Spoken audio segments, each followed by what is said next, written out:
আসসালামু আলাইকুম বন্ধুরা, সবাই কেমন আছেন? আশা করি ভালো আছেন। আমিও ভালো আছি। আজকে রান্না করব মিষ্টি লাউ দিয়ে চিংড়ি মাছ। চিংড়ি মাছটা আমি আগে হালকা করে ভেজে নিয়েছি। এর মধ্যে দিয়ে দিব আমি মিষ্টি কুমড়োটা একটু ঝোল ঝোল রাখবো। এর মধ্যে আমি পেঁয়াজ কেটে রেখেছি, পেঁয়াজটা দিয়ে দিচ্ছি। পেঁয়াজটা আমি ব্রাউন কালার করে নেব। ব্রাউন কালার হয়ে গিয়েছে। এখন আমি এর মধ্যে মিষ্টি কুমড়া দিয়ে দেব। মিষ্টি কুমড়াটা এর সাথে একটু হালকা তেলের সাথে ভেজে নেব।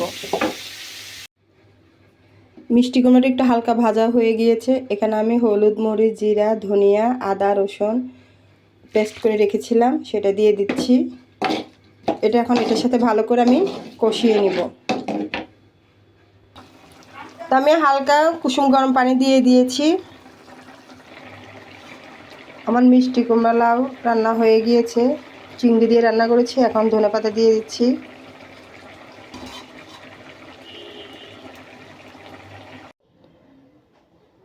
বন্ধুরা, আমার মিষ্টি লাউর তরকারি হয়ে গেছে। ছোট চিংড়ি দিয়ে মিষ্টি লাউ রান্না করেছি। আর এখানে কচুর শাক শুটকি দিয়ে রান্না করেছি।